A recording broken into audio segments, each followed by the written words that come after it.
Genesis chapter 26. Genesis 26, 135. Isaac and Abimelech. Now there was a famine in the land, besides the previous famine in Abraham's time. And Isaac went to Abimelech, king of the Philistines in Gerar. The Lord appeared to Isaac and said, "Do not go down to Egypt. Live in the land where I tell you to live.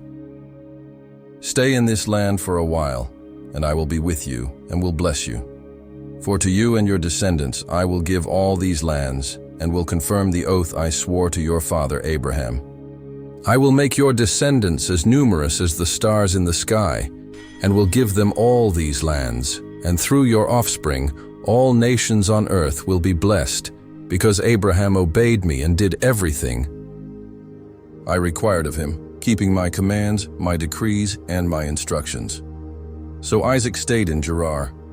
When the men of that place asked him about his wife, he said, "She is my sister," because he was afraid to say, "She is my wife." He thought, "The men of this place might kill me on account of Rebekah, because she is beautiful." When Isaac had been there a long time, Abimelech, king of the Philistines, looked down from a window and saw Isaac caressing his wife Rebekah. So Abimelech summoned Isaac and said, "She is really your wife. Why did you say, 'She is my sister'?" Isaac answered him, "Because I thought I might lose my life on account of her." Then Abimelech said, "What is this you have done to us? One of the men might well have slept with your wife, and you would have brought guilt upon us." So Abimelech gave orders to all the people, "Anyone who harms this man or his wife shall surely be put to death." Isaac planted crops in that land, and the same year reaped 100-fold, because the Lord blessed him. The man became rich, and his wealth continued to grow until he became very wealthy. He had so many flocks and herds and servants that the Philistines envied him. So all the wells that his father's servants had dug in the time of his father Abraham, the Philistines stopped up, filling them with earth. Then Abimelech said to Isaac, "Move away from us. You have become too powerful for us." So Isaac moved away from there and encamped in the valley of Gerar, where he settled. Isaac reopened the wells that had been dug in the time of his father Abraham, which the Philistines had stopped up after Abraham died. And he gave them the same names his father had given them. Isaac's servants dug in the valley and discovered a well of fresh water there. But the herders of Gerar quarreled with those of Isaac and said, "The water is ours." So he named the well Esek, because they disputed with him. Then they dug another well, but they quarreled over that one also, so he named it Sitnah. He moved on from there and dug another well, and no one quarreled over it. He named it Rehoboth, saying, "Now the Lord has given us room, and we will flourish in the land." From there he went up to Beersheba. That night the Lord appeared to him and said, "I am the God of your father Abraham. Do not be afraid, for I am with you. I will bless you and will increase the number of your descendants for the sake of my servant Abraham."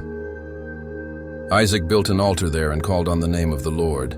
There he pitched his tent, and there his servants dug a well. Meanwhile, Abimelech had come to him from Gerar, with Ahuzath his personal advisor, and Phicol the commander of his forces. Isaac asked them, "Why have you come to me, since you were hostile to me and sent me away?" They answered, "We saw clearly that the Lord was with you. So we said, 'There ought to be a sworn agreement between us and you. Let us make a treaty with you that you will do us no harm, just as we did not harm you but always treated you well and sent you away peacefully. And now you are blessed by the Lord.' Isaac then made a feast for them, and they ate and drank. Early the next morning the men swore an oath to each other. Then Isaac sent them on their way, and they went away peacefully.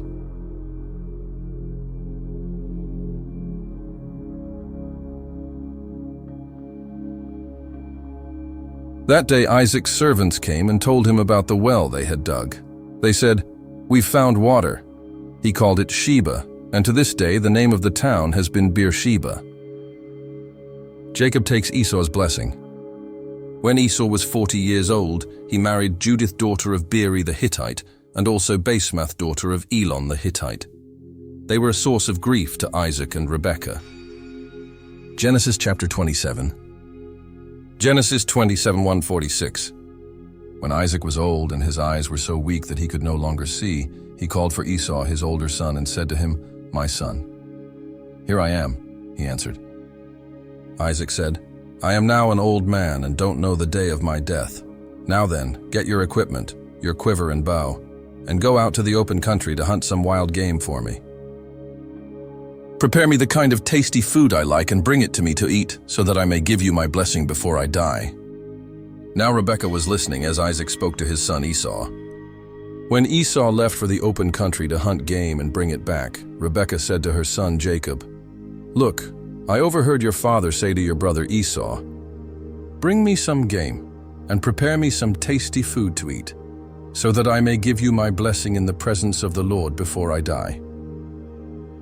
Now, my son, listen carefully and do what I tell you. Go out to the flock and bring me 2 choice young goats, so I can prepare some tasty food for your father, just the way he likes it. Then take it to your father to eat, so that he may give you his blessing before he dies." Jacob said to Rebekah, his mother, "But my brother Esau is a hairy man while I have smooth skin. What if my father touches me? I would appear to be tricking him and would bring down a curse on myself rather than a blessing." His mother said to him, "My son, let the curse fall on me. Just do what I say, go and get them for me." So he went and got them and brought them to his mother, and she prepared some tasty food, just the way his father liked it. Then Rebekah took the best clothes of Esau, her older son, which she had in the house, and put them on her younger son, Jacob. She also covered his hands and the smooth part of his neck with the goatskins. Then she handed to her son Jacob the tasty food and the bread she had made. He went to his father and said, "My father." "Yes, my son," he answered. "Who is it?" Jacob said to his father, "I am Esau, your firstborn. I have done as you told me. Please sit up and eat some of my game so that you may give me your blessing." Isaac asked his son, "How did you find it so quickly, my son?" "The Lord your God gave me success," he replied. Then Isaac said to Jacob, "Come near so I can touch you, my son, to know whether you really are my son Esau or not." Jacob went close to his father Isaac, who touched him and said, "The voice is the voice of Jacob, but the hands are the hands of Esau." He did not recognize him, for his hands were hairy like those of his brother Esau, so he proceeded to bless him. "Are you really my son Esau?" he asked. "I am," he replied. Then he said, "My son, bring me some of your game to eat, so that I may give you my blessing." Jacob brought it to him, and he ate, and he brought some wine, and he drank. Then his father Isaac said to him, "Come here, my son, and kiss me." So he went to him and kissed him. When Isaac caught the smell of his clothes, he blessed him and said, "Ah, the smell of my son is like the smell of a field that the Lord has blessed. May God give you heaven's dew and earth's richness, an abundance of grain and new wine. May nations serve you and peoples bow down to you. Be Lord over your brothers, and may the sons of your mother bow down to you. May those who curse you be cursed, and those who bless you be blessed." After Isaac finished blessing him, and Jacob had scarcely left his father's presence, his brother Esau came in from hunting. He too prepared some tasty food and brought it to his father. Then he said to him, "My father, please sit up and eat some of my game, so that you may give me your blessing." His father Isaac asked him, "Who are you?" "I am your son," he answered, "your firstborn, Esau." Isaac trembled violently and said, "Who was it then, that hunted game and brought it to me? I ate it just before you came, and I blessed him, and indeed he will be blessed." When Esau heard his father's words, he burst out with a loud and bitter cry and said to his father, "Bless me too, my father."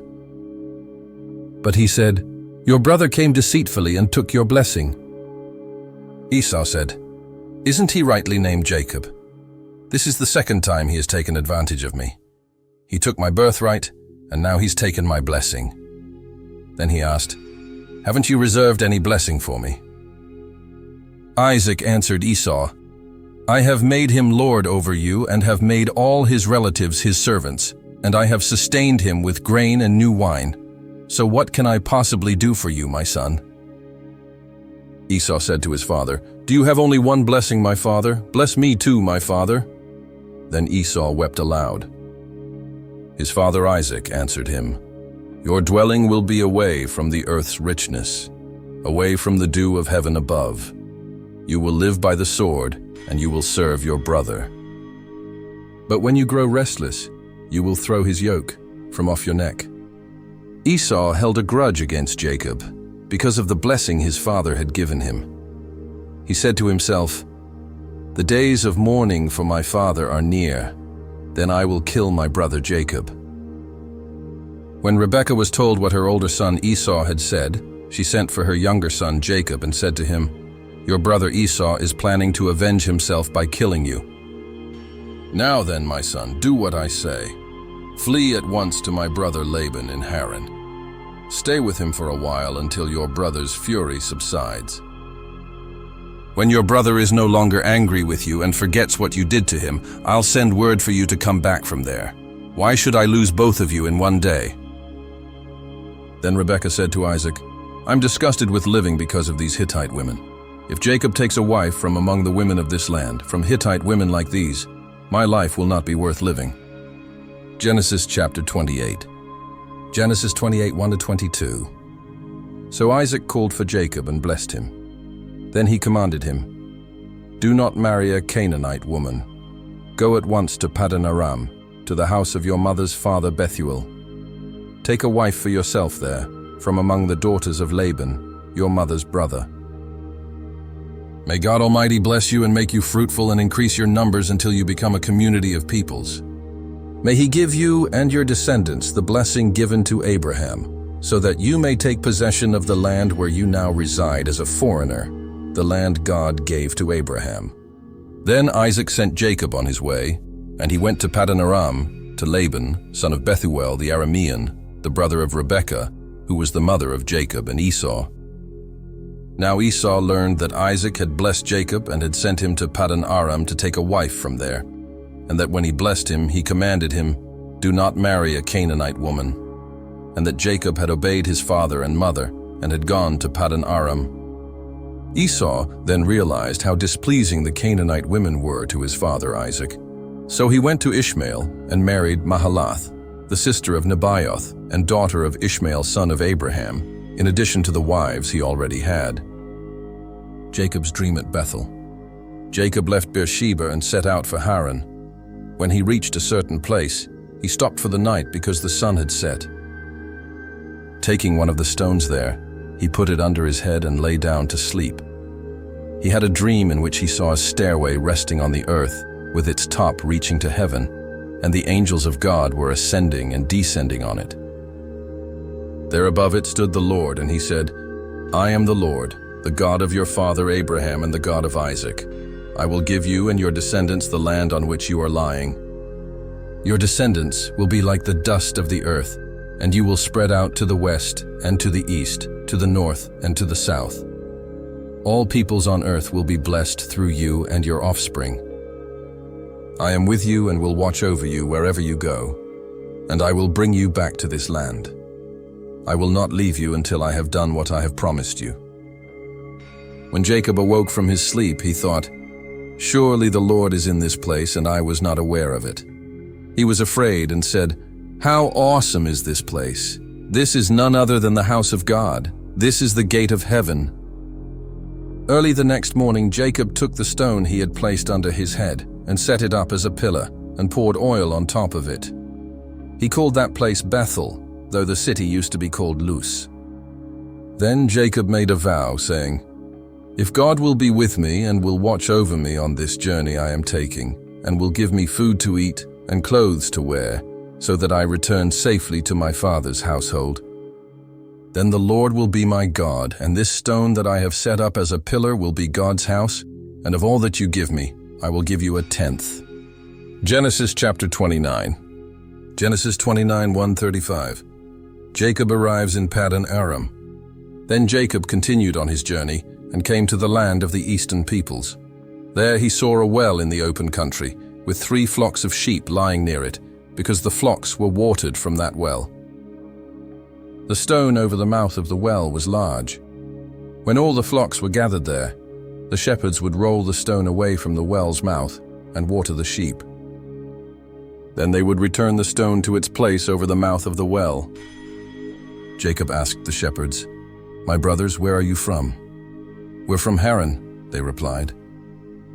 He said to them, "Do you know Laban, Nahor's grandson?" "Yes, we know him," they answered. Then Jacob asked them, "Is he well?" "Yes, he is," they said, "and here comes his daughter Rachel with the sheep." "Look," he said, "the sun is still high. It is not time for the flocks to be gathered. Water the sheep and take them back to pasture." "We can't," they replied, "until all the flocks are gathered and the stone has been rolled away from the mouth of the well. Then we will water the sheep." While he was still talking with them, Rachel came with her father's sheep, for she was a shepherd. When Jacob saw Rachel, daughter of his uncle Laban, and Laban's sheep, he went over and rolled the stone away from the mouth of the well and watered his uncle's sheep. Then Jacob kissed Rachel and began to weep aloud. He had told Rachel that he was a relative of her father and a son of Rebekah. So she ran and told her father. As soon as Laban heard the news about Jacob, his sister's son, he hurried to meet him. He embraced him and kissed him and brought him to his home, and there Jacob told him all these things. Then Laban said to him, "You are my own flesh and blood." Jacob marries Leah and Rachel. After Jacob had stayed with him for a whole month, Laban said to him, "Just because you are a relative of mine, should you work for me for nothing? Tell me what your wages should be." Now Laban had 2 daughters. The name of the older was Leah, and the name of the younger was Rachel. Leah had weak eyes, but Rachel had a lovely figure and was beautiful. Jacob was in love with Rachel and said, "I'll work for you 7 years in return for your younger daughter Rachel."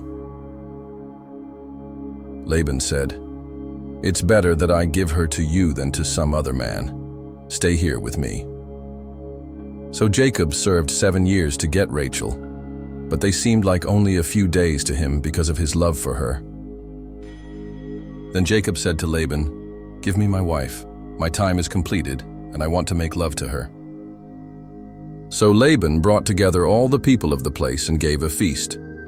But when evening came, he took his daughter Leah and brought her to Jacob, and Jacob made love to her. And Laban gave his servant Zilpah to his daughter as her attendant. When morning came, there was Leah. So Jacob said to Laban, "What is this you have done to me? I served you for Rachel, didn't I? Why have you deceived me?" Laban replied, "It is not our custom here to give the younger daughter in marriage before the older one. Finish this daughter's bridal week. Then we will give you the younger one also, in return for another 7 years of work." And Jacob did so. He finished the week with Leah, and then Laban gave him his daughter Rachel to be his wife. Laban gave his servant Bilhah to his daughter Rachel as her attendant. Jacob made love to Rachel also, and his love for Rachel was greater than his love for Leah, and he worked for Laban another 7 years. Jacob's children. When the Lord saw that Leah was not loved, he enabled her to conceive, but Rachel remained childless. Leah became pregnant and gave birth to a son. She named him Reuben, for she said, "It is because the Lord has seen my misery. Surely my husband will love me now." She conceived again, and when she gave birth to a son, she said, "Because the Lord heard that I am not loved, he gave me this one too." So she named him Simeon. Again she conceived, and when she gave birth to a son, she said, "Now at last my husband will become attached to me, because I have borne him 3 sons." So he was named Levi. She conceived again, and when she gave birth to a son, she said, "This time I will praise the Lord." So she named him Judah. Then she stopped having children. Genesis chapter 30. Genesis 30, verse 1 to 43. When Rachel saw that she was not bearing Jacob any children, she became jealous of her sister. So she said to Jacob, Give me children or I'll die." Jacob became angry with her and said, "Am I in the place of God, who has kept you from having children?" Then she said, "Here is Bilhah, my servant. Sleep with her so that she can bear children for me, and I too can build a family through her." So she gave him her servant Bilhah as a wife. Jacob slept with her, and she became pregnant and bore him a son. Then Rachel said, "God has vindicated me. He has listened to my plea and given me a son." Because of this, she named him Dan. Rachel's servant Bilhah conceived again and bore Jacob a second son. Then Rachel said, "I have had a great struggle with my sister, and I have won." So she named him Naphtali. When Leah saw that she had stopped having children, she took her servant Zilpah and gave her to Jacob as a wife. Leah's servant Zilpah bore Jacob a son. Then Leah said, "What good fortune!" So she named him Gad. Leah's servant Zilpah bore Jacob a second son. Then Leah said, "How happy I am! The women will call me happy." So she named him Asher. During wheat harvest, Reuben went out into the fields and found some mandrake plants, which he brought to his mother Leah. Rachel said to Leah, "Please give me some of your son's mandrakes." But she said to her, "Wasn't it enough that you took away my husband? Will you take my son's mandrakes too?" "Very well," Rachel said.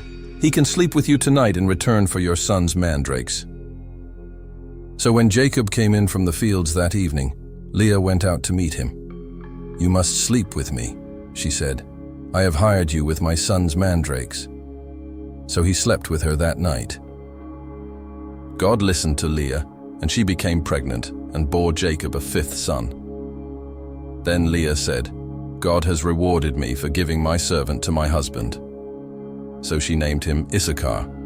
Leah conceived again and bore Jacob a sixth son.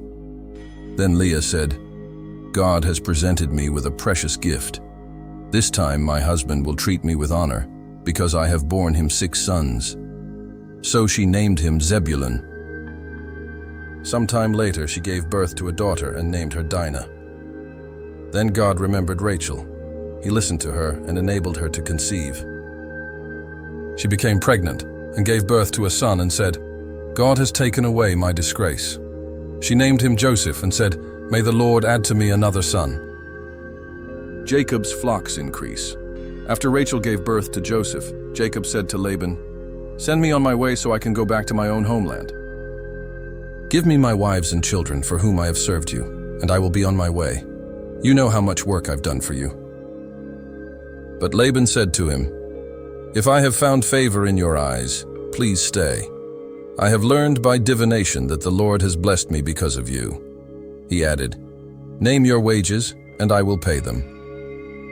Jacob said to him, "You know how I have worked for you and how your livestock has fared under my care. The little you had before I came has increased greatly, and the Lord has blessed you wherever I have been. But now, when may I do something for my own household?" "What shall I give you?" he asked. "Don't give me anything," Jacob replied. "But if you will do this one thing for me, I will go on tending your flocks and watching over them. Let me go through all your flocks today and remove from them every speckled or spotted sheep, every dark-colored lamb, and every spotted or speckled goat. They will be my wages. And my honesty will testify for me in the future, whenever you check on the wages you have paid me. Any goat in my possession that is not speckled or spotted, or any lamb that is not dark-colored, will be considered stolen." "Agreed," said Laban. "Let it be as you have said." That same day he removed all the male goats that were streaked or spotted, and all the speckled or spotted female goats, all that had white on them, and all the dark-colored lambs, and he placed them in the care of his sons. Then he put a 3-day journey between himself and Jacob, while Jacob continued to tend the rest of Laban's flocks. Jacob, however, took fresh-cut branches from poplar, almond, and plane trees, and made white stripes on them by peeling the bark and exposing the white inner wood of the branches. Then he placed the peeled branches in all the watering troughs, so that they would be directly in front of the flocks when they came to drink. When the flocks were in heat and came to drink, they mated in front of the branches, and they bore young that were streaked or speckled or spotted. Jacob set apart the young of the flock by themselves, but made the rest face the streaked and dark-colored animals that belonged to Laban. Thus he made separate flocks for himself and did not put them with Laban's animals. Whenever the stronger females were in heat, Jacob would place the branches in the troughs in front of the animals so they would mate near the branches. But if the animals were weak, he would not place them there. So the weak animals went to Laban, and the strong ones to Jacob. In this way, the man grew exceedingly prosperous and came to own large flocks, and female and male servants, and camels and donkeys. Thank you for joining me on this journey through God's Word. If you want to keep exploring the Bible's powerful stories and lessons, subscribe to the channel and turn on notifications so you won't miss the next chapter. See you in the next video.